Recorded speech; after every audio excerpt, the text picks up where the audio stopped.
Good afternoon, ladies and gentlemen. Thank you for being here to show your love and support at this time. And your friendship. Don't let it end here. Every day, every week, if you're thinking about them, drop them an email. Text them. Go far-fetched and throw them a postcard, okay? But we're going to have this celebration of life, and Pastor's going to start it off with a close friend. You don't have to call me Pastor, correct? Okay. Call me a friend. Okay, friend. All right. And then at the close, everybody's going to stay and can visit as long as they need to. But again, thank y'all for being here and showing your love and support for this family. Yes, sir.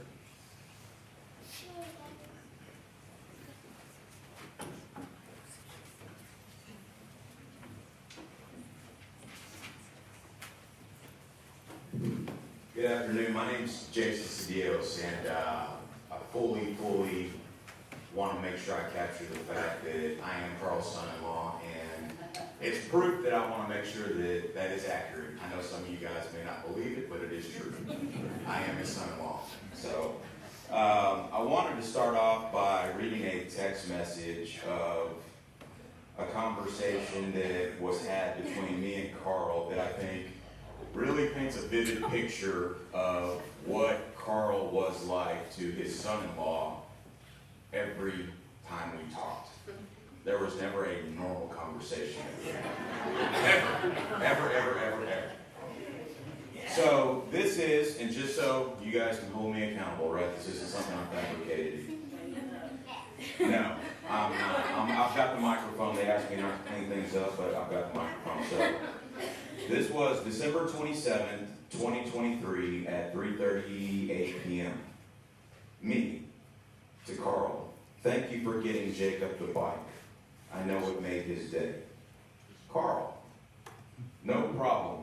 I told him you would sleep with the girl at the Walmart, so get ready.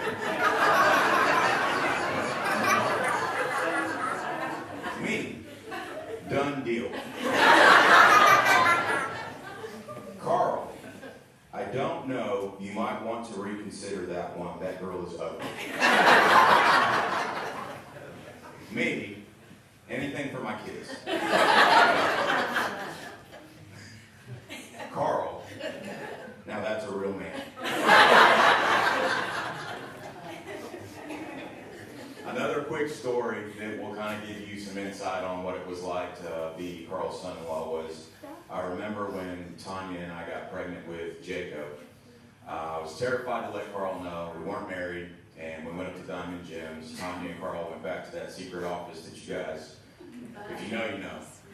And I was on the opposite side of the bar. They came out of that office, and Carl comes up to me with a very, very serious mad dog face. And I'm literally drinking my beer quicker than normal. And he asked me, do you think you have another boy in you, little fella? So I'd never been so nervous, though, up until the point where we found out what we were having. I was praying, I was hoping, and when they said we were having a boy, I think I did cartwheels in that doctor's office. So, Jacob, if you don't mind standing up, that's a product of Carl's wish. Jacob, come around so they can see you.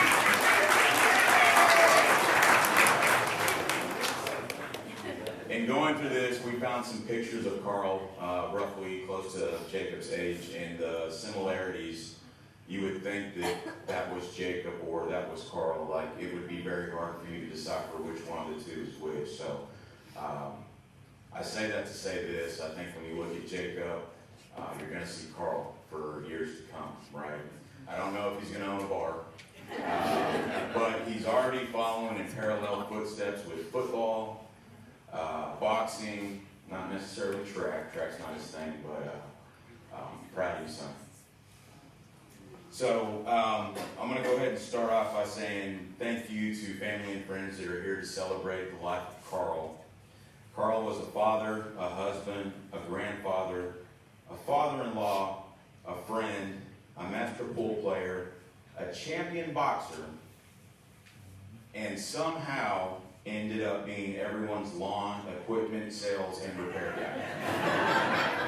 And I can tell you, if you found out that I took my mower to a retailer, he wouldn't talk to me. And he would wish that it wouldn't get fixed.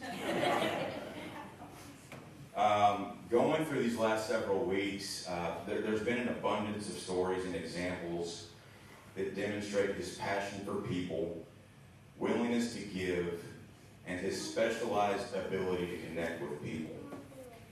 To me, Carl was the Swiss Army knife of life, but in a human form. The flip side of that coin, Carl was Carl. He came with what I call no warranty. As is, you get what you get when you leave the lot. You don't come back.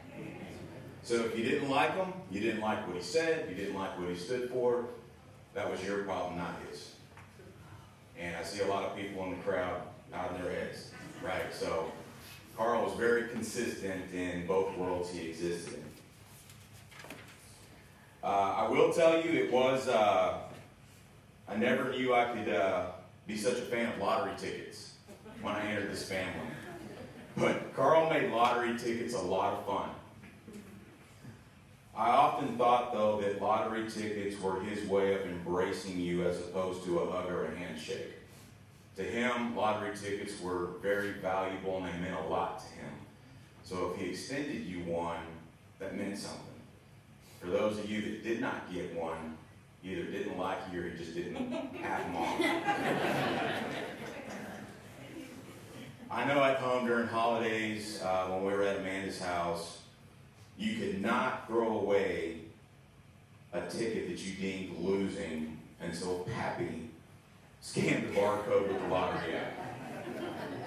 And if you were true and it was a loser, he would call you a loser. Now, if you won anything over $100, you had to split it with him. Is that correct? Right? Yeah, it never really happened, right? But he made sure that you knew. Another thing that stands out to us is, or me, the people that have seen him in his work industry, is Carl performed the best drunk, but I'm not drunk because I don't drink performance. And if it was your first time ever seeing it, you would think that someone definitely needed to cut him off and take his keys. However, in that moment in time, it was a show, and he was really in his peak of being a hustler. And that's what Carl was, right? Like, it didn't matter what environment you put Carl in. He could adapt, he could own the room, and he could get you to buy into whatever it was he was selling. Drunk or not. Carl had a very, very odd sense of humor to the point to where he loved to call. You could be walking out the door and he would say, "Come here." And then when you came up to Carl, he'd ask that person, "Hey, how far do you think you would have gotten if I hadn't called you back?" A lot of laughter, so I'm assuming he got a lot of you guys like that, right? He used to have a field day with me with that. And being new to the family, I always came back to him like a fish on a hook. And he would be like, "I didn't need anything."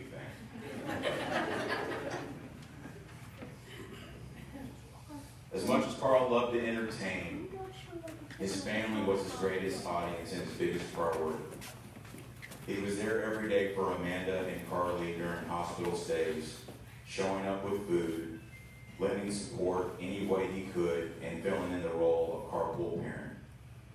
He taught his daughters how to check their oil, change the tire, which I find that hard to believe, and navigate life with confidence, which I do believe. He adored his grandchildren. The last phone call he had with Tanya, where he was convincing Sadie that she loved Pappy more than Grammy, which that's Carl 100%.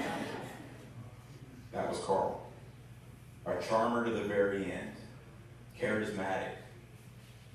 Sadie promised him the first hug at Christmas, and she kept that promise. There may or may not have been some money involved. So,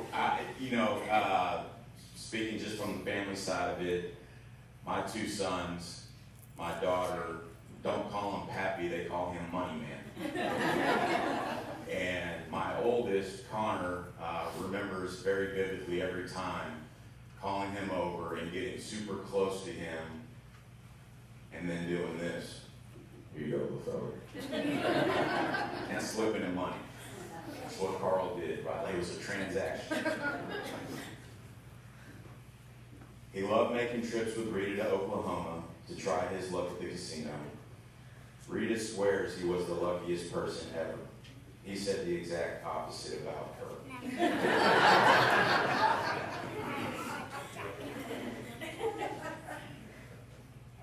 I can tell you when I first got into the family, vividly, and I shared this story with Rita. Obviously, I'm new to the family, and I want to make an impression on Carl, right? So I was out of work at the time, and he asked if I could accompany him for a day in the life of Carl. That's what he called it. I was like, absolutely. So I had no idea that that was going to start at 8 a.m. sharp. And we were going to make pit stop after pit pit stop after pit stop. And I was told not to tell y'all this, but I'm going to be honest because I feel like Carl would want me to tell y'all this. Every vendor, every establishment that we went to, he introduced me as his boyfriend.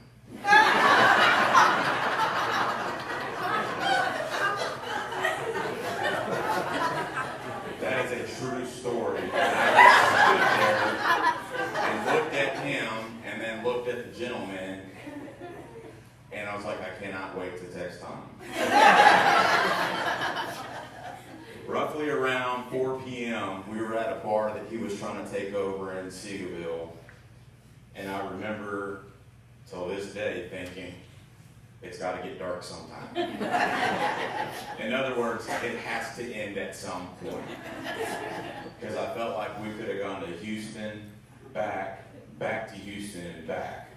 But we were within about 20 miles of Diamond Gems the entire day. But it took forever. That being said, I do want to share 2 stories that I think really took me away within the last 2 weeks. One being about an individual that was on hard times. I'm not going to list any names, and if you're here, you'll know who I'm talking about, but had recently gotten back into society, and Carl provided an opportunity for that individual to resurrect his livelihood, course correct his life through pool. And Carl trusted this individual to actually even run pool tournaments for Carl. Another one being one I heard a couple weekends ago, the opportunity that Carl lent to this individual to first start selling barbecue outside of his establishment. Stories that have come our way really kind of paint the picture of Carl being a unique, special, caring, open-hearted individual. If any of the people that he dealt with in life brought their children up there, he automatically wanted them to call him Pappy, and he treated those children in the same form or fashion as he would his own. And I think that speaks volumes in terms of what kind of man Carl was. So while he existed in 2 different worlds, and he did a very good job segregating his work life from his family life, I think both lives got to witness and experience the best characteristics of Carl. And I know that to be a fact based on the stories, the emails, the communications that have been sent to us, that, hey, he was no different in that life than what he was with us. Now, he might have yelled a little more in the work life, I get that, right? But the good side of Carl, the big heart side of Carl, he extended that to no end outside of his family. Several people have told me what Carl meant to him, what he did for them, and if you really think about the impact that Carl has made on individuals, it didn't come from a counselor, it didn't come from a mentor, it didn't come from a pastor. It came from Carl being Carl and using the instruments that he had available to change people's lives. That's impressive. That is 100% impressive, and I'm proud to be his son-in-law. I am. And the amount of people that have reached out to express or share their stories, I never knew this, but I feel like my father-in-law was a celebrity. I really do. And I'm proud to have known him. There was countless days to where Tanya sent me a photo the other day, and the caption was, "Look how miserable you look." And it was me and him in our garage working on a single motor lawnmower. And it took forever. And then the thing with Carl is he could get that mower to start, and Keith, you know what I'm talking about, and he could get it to run, and he would show you that it's cutting grass. The very next time you went to start that mower, it wouldn't start. And I would cringe having to call Carl and say, "Hey man, it won't start." Because I felt like I was letting him down. Another quick story before I turn it over, and this is one I was told not to tell. But again, I've got the microphone, so. Again, hadn't married Tanya yet, but I'm up at the bar, Tanya's up at the bar. Carl, I heard no. Carl says, "Hey little fella, you want to come back here and play some pool?" And I said, "Absolutely." So there was no one in the bar that night. I don't know why or what was going on, but so me and him start playing pool. He breaks and says, "I'll be right back." So he leaves. Next thing I know, a female comes back to the pool room. I'm just going to say that she was proportioned well, smelled well, had glitter, and was very friendly. Carl comes over to me about 5 minutes in and says, "Boy, you really stepped in a pile of fire ants." Keep in mind, Tanya's there. And I'm like, "No, you pushed me into that pile of fire ants." So the entire time we're playing pool, I'm looking over and Tanya is just staring at me. Carl's laughing. And about halfway into the game, Tanya comes over there, slams every pool ball down into a pocket and says, "Jason forfeits." And Carl could not stop laughing. I share that story only to tell you that it was an adventure, it was never dull, and it was always fun to be around Carl. And you never knew what you were going to get. You did know that it was not going to be normal. It was not going to be boring. And you just had to be on your toes. I appreciate the opportunity to share this information with you guys. At this time, I am going to kick it over to Joe, Carl's brother, to come up here.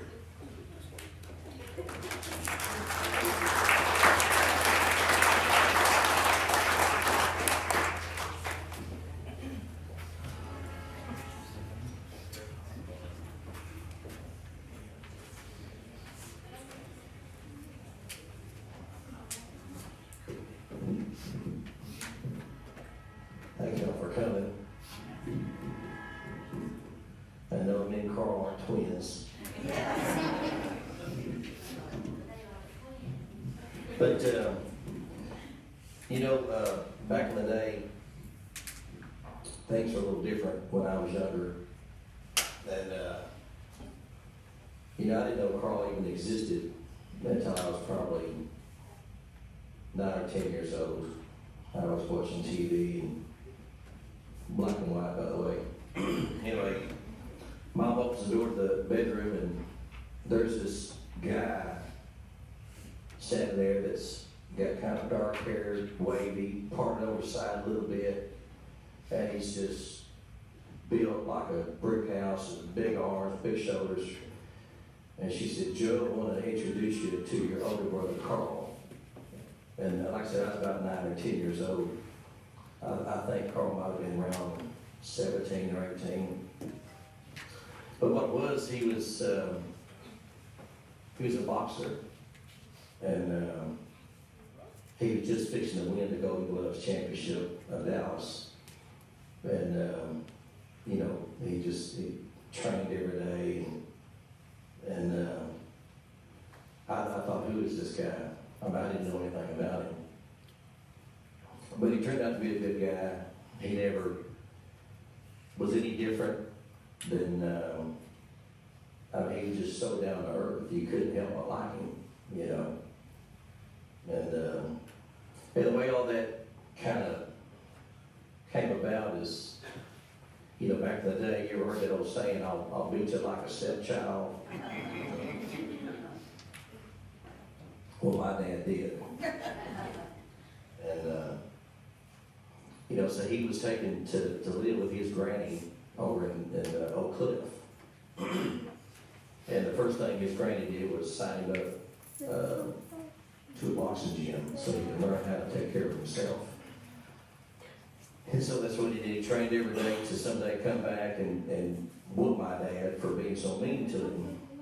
And, but all those years passed, and whenever he finally met my dad, after my dad was, older and everything, calmed down a lot, and, Carl, he said he kind of liked the old guy, and so he didn't have any want to whoop him, But I got to know Carl, and And since he was a boxer, you know, champion boxer, then he wanted me to, I guess, follow in his footsteps. So he bought me a punching bag and jump rope, and we got after it, you know.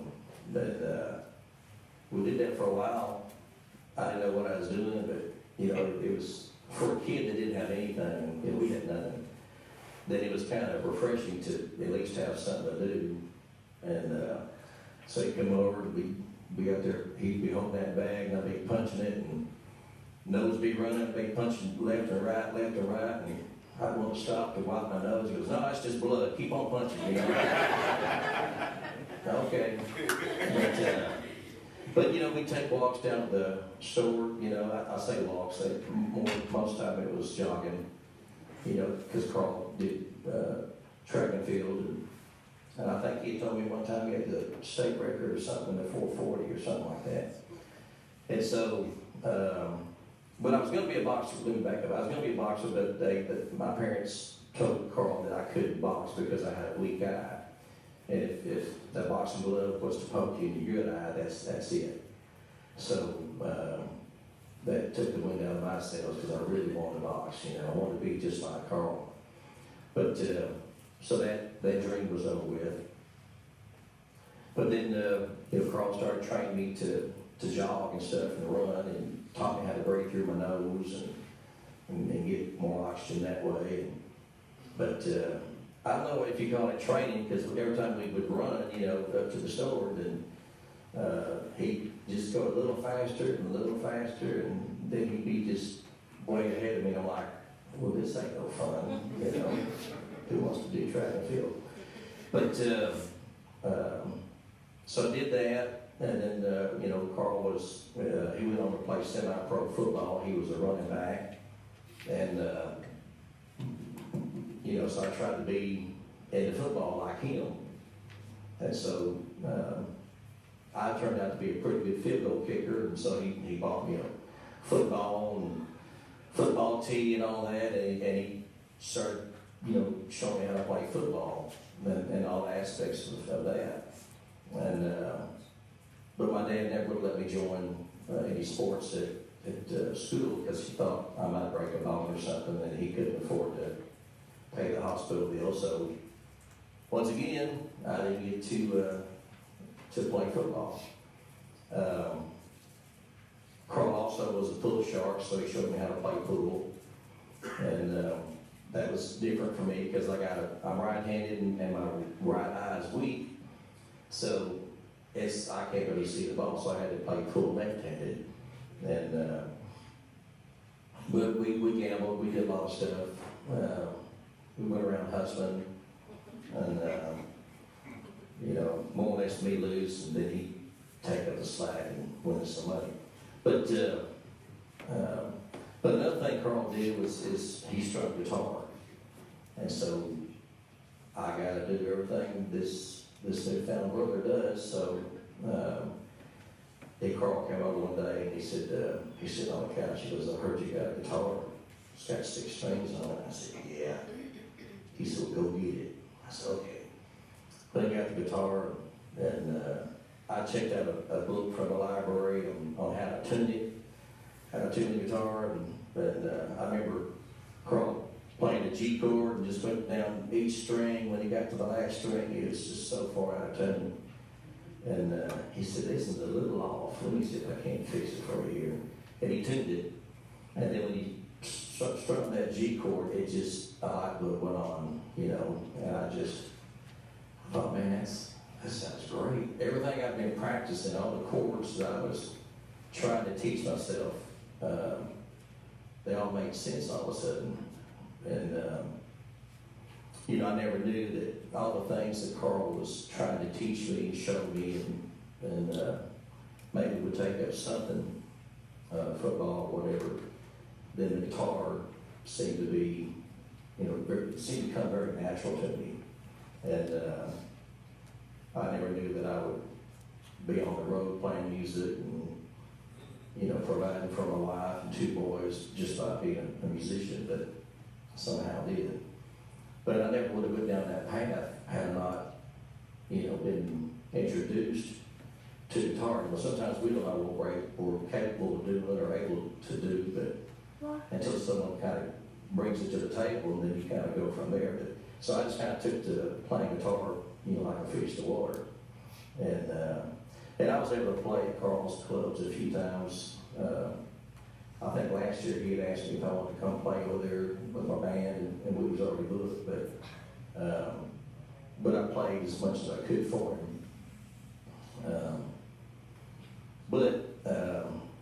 I wasn't really going to talk about Carl's fighting and stuff, but it was just, a lot of people know about it. But I want to share some stories of some things that happened that Carl was a part of. Maybe to tell you what kind of person, or tell you what kind of person he is. After Carl would finish shutting down the club and do an inventory, then he would go off to a convenience store, and he'd always get some ice cream, a little bucket of ice cream, and some lotto tickets. And he'd sit there and scratch off lotto tickets and eat his ice cream in peace. That was kind of like his time, And he was telling me a story that he was over there one night doing his ritual there, and the cashier said, "Hey, Carl, there's a man out there hitting a lady." He said, "Do something." Carl was like, "Call the police." He goes, "Oh, Carl, you got to do something now. He's got to kill her." Carl's like, "All right, we'll watch my ice cream and tickets." And he went to the door, and he didn't just run out there. He just opened the door and goes, "Hey, man, the police are coming. You need to get out of here." And this was a big guy, and he said, "F the police."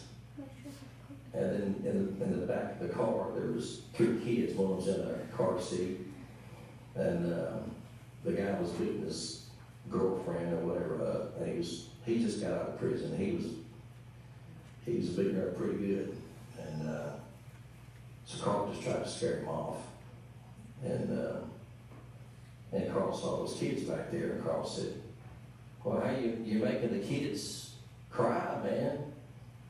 You need to calm down." And that guy said, "F those kids." And that's one thing you don't do around Carl. There's 2 things. One is you don't, his granny raised him. That was his mother, really. And her being elderly and stuff, he had a soft spot for older ladies, grandmas. And then Carl having a rough childhood and big soft spot for kiddos. You don't mess with kids. They're innocent, they can't fend for themselves, but Carl's around, he'll take care of you. And so whenever that guy said F those kids, then Carl said, So he went outside, and he said, and he would tell this to a lot of guys. I thought it was really to entice them, because Carl liked to fight there for many years, and then he finally tried to stay away from fighting. But so he'd say things that were really kind of enticing for them to make a move. But he's like, "Well, man, why do you want to hit a lady? Why don't you just hit me? If you want to hit somebody." And so the guy swung at Carl, and the guy had on some rings, and when he swung, Carl kind of guarded his face there, but one of the rings kind of caught him on the forehead a little bit, side of the head, and it brought the blood. So Carl was standing there, and he felt something warm, and he reached up and saw that he was bleeding. And you don't touch Carl, he don't like that. And you say, "Oh, don't mess up my pretty face." But so when he saw the blood, then the guy came at him again, and then Carl hit him twice, knocked him down. And the guy got up and stuck his hand up there. "Man, I don't want trouble, man. Let's be friends." And that was always kind of a street move where you stick your hand out to shake hand, but then when they do that, you grab a hand, pull them in, and you hit them. You sucker punch them. So Carl knew that was what he was trying to do, so he just slapped his hand out of the way and said, no, you want to fight, so come on. And so the guy came at him again, and Carl hit him twice again and knocked him down. And then the guy got up and went behind the building, behind the store. And then Carl, he didn't realize it or wouldn't pay any attention, but he was trying to calm down the kiddos. And so he's like, hey, y'all okay? Y'all want some candy? And you know, this is coming from a guy that's got blood running down his face. So he's pretty scary looking. And anyway, so they calmed down. They said, yeah. And about that time, here come that guy again, but he had a piece of wood or something in his hand he wanted to fight with. And just lo and behold, 2 or 3 cop cars pulled up all at the same time. And Carl was worried that the lady might defend her man, you know, and say, no, this guy attacked us. But she didn't. She said, no, that guy, he saved me. He helped us. And so this guy was out on parole, and so he went back to prison. And then Carl finished his conversation with those kids and went back in the store and got them all candy and calmed them down. You know, that's just the way Carl is, you know, or was with the kiddos. And he just had a soft spot. And, you know, as far as elderly ladies, you know, we were at the place where you get your tile changed over and all that. And, man, it was a long line all the way up to the front, down the back wall, out the door. It was a long line. And we was about 4 people ahead of us. And we can get our transaction done. And Carl, being Carl, he was looking around, and at the back of the line, there was an older lady, and she was standing there, and Carl said, I'll be right back. And I said, oh. And he went back there, and he told that lady, he said, you don't need to be standing in line. He said, why don't you come up here and take my place? And I'll take your place. She said, no, you don't have to do that. He goes, no. He says, there's no need for you to stand in line. It's going to be a long time before you get up here. Anyway, so Carl walks the lady up there to me, and he goes, let's go back here. And I'm like,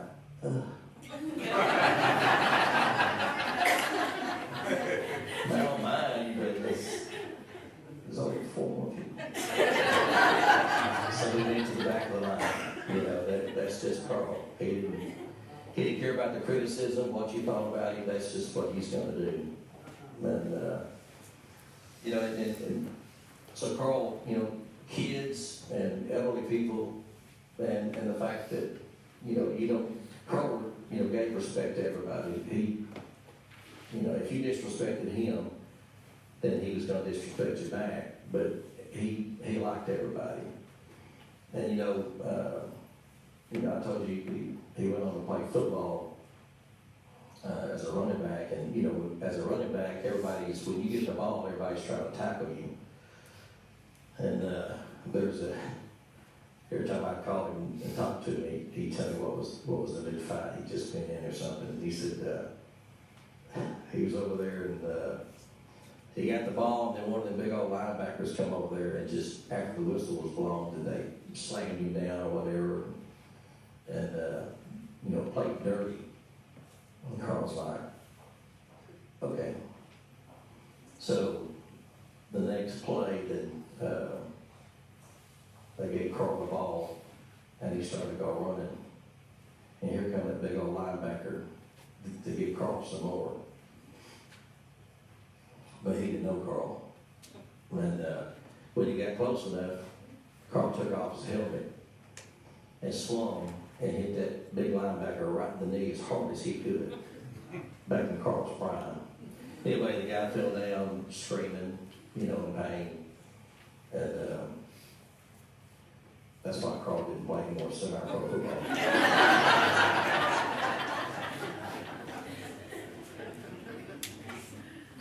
But anyway, but that's just, everybody knows Carl's character, how he was. He'd walk through a store, and he maybe passed by a lady that's got 3 kids, and they're got one in the buggy, and the other 2 kids are grabbing things and wanting things, and Carl's like, no, just, the lady's mom, or the mom would be telling the kiddos, put it back.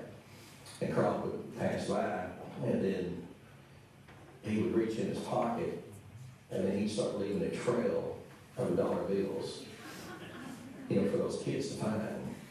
And then Carl would be at the end of the aisle, and those kids would start, "Hey, Mom, I found $1. Look, Mom, I found $1." And then the lady would look up and see Carl down there, you know, looking at stuff on the shelf, not paying attention on purpose. And kids would come to that lady and would say, "Well, it belongs to that man, I bet you. Go take them back to that man." And they'd run down there, "Hey, mister, you dropped your money." And he'd tell them, "I did? Well, you found it? Well, oh, okay, well, did you get $1? Oh, you found one too? What about your sister in the buggy? Did she got $1? And then he'd walk back over there and give them, kids in the buggy, give them some money. And he knew how it was to be a kid and not have anything. And so he would do little things like that to trip other kids, you know. He had a rough life, and he just had a soft spot for kids. You know, like I said, we didn't have anything growing up. Carl told me one time he found some Christmas cards in the trash somebody had thrown away. And he took those cards and he went door to door, knocking on people's door. And apparently he did it by himself. And he'd sell those Christmas cards door to door. People were buying them. And then he'd come home and give it to Mom and say, "I'm hungry, Mom. Let's go get something to eat," you know. And so he was always a hustler, even as a kid. He was always a hustler. You know. But anyway, there's so many stories. I mean, so many stories. I could be here all day long, and I'm getting hungry, so I'm not going to keep on. But I was asked to do a song, and I hope I could play it. But I'm not going to sing nothing because I can't get through that. But I'm going to play a song for you. I played it about a year and a half ago for my sister that passed away. And so Rita asked me to play it. And, you know, like I said, I didn't have any lessons. I just had to struggle and trial and error trying to figure this stuff out. But like I said, if it wasn't for Carl, then I wouldn't have played guitar. You know, I'd be working at McDonald's or whatever. Maybe I'd be a manager by now, but you know, but that avenue playing music, it took me to a lot of places, you know, in different states, and got to see some of the stars, you know, that I idolized when I was a kid. And I never thought I'd be a full-time musician and you know, like I said, support a wife and kids, and buying houses, and just by being a guitar player. And not a very good one either, but just, you know, I just was able to. So this song is for Carl, you know.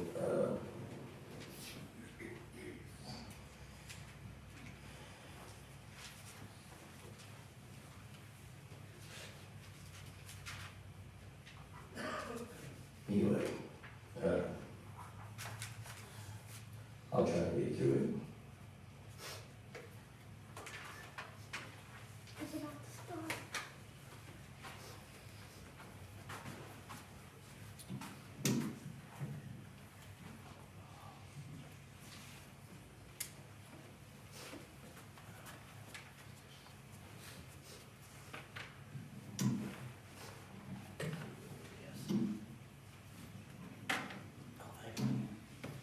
I was finished talking. I wasn't going to talk anymore.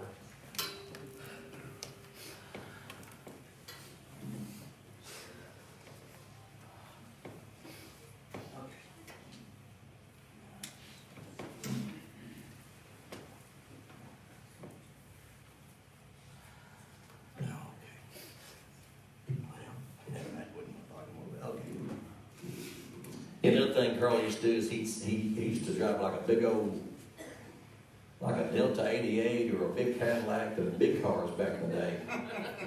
And he would sit there on the back of that car and strum his acoustic and sing Johnny Cash, you know. And all the kids coming from school would just be looking at him like, who is this? Who's this guy, you know? But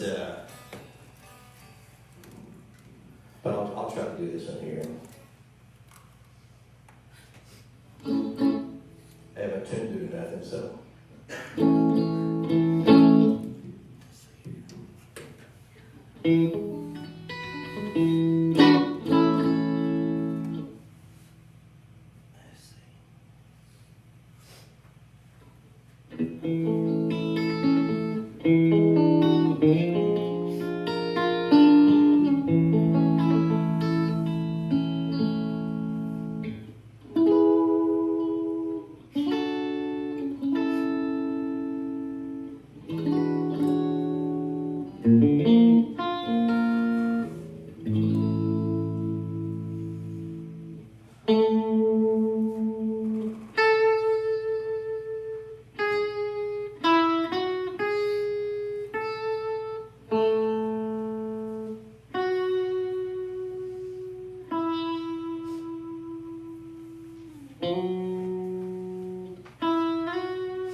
this time, if there's anybody that has a brief story that they'd like to share, I'd open the floor up for anyone that wants to come up here and speak on that. Going once, going twice. I'm sorry.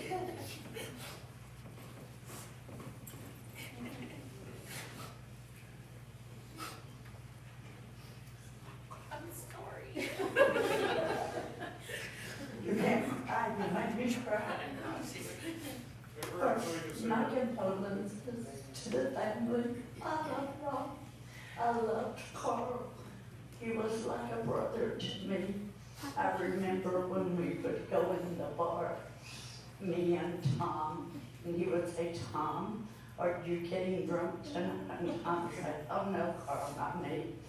And then every time Billy Dunn walked into the bar, he'd say, oh no, there's gonna be a fight tonight. There's my bouncer. And of course, Billy was his bouncer, and Scott too, probably. But I worked for Carl for 12 years. He was always good to me. He had a couple of occasions where we didn't like each other. But we worked it out, and I wouldn't talk to him for a while. But overall, he was wonderful, and he would always say he was my brother from another mother. You know what? He was. I loved him with all my heart. Rita, I know you're gonna miss him. Stay strong. You and the girls, and I love y'all. Thank you.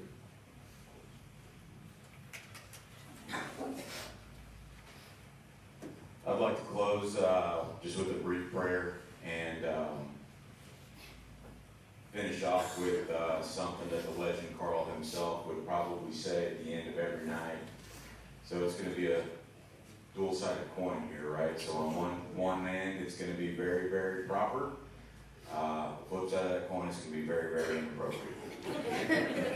Just a disclaimer. We'll start with the positive.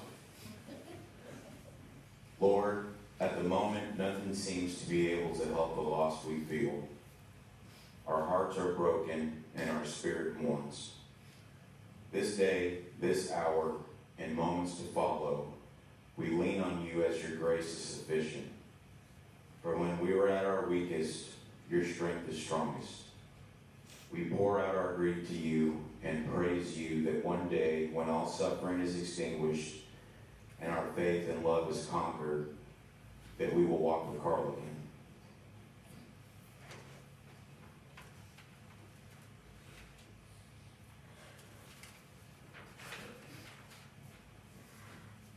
So this is going to be the complete opposite of what I said.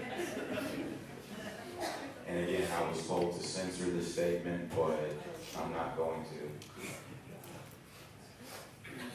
So I just want to say again, thank you for everyone for coming out and supporting the family. It's a testament to see that there's people that are standing right now with regards to the amount of people that made the decision to be here because of what Carl meant to them. With that being said, in the words of the infamous and legendary Carl Webb, all rise. Legitimately, all rise.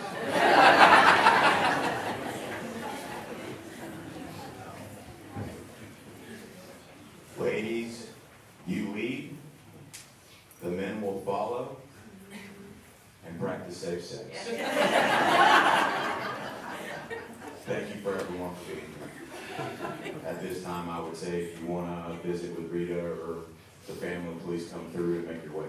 Thank you.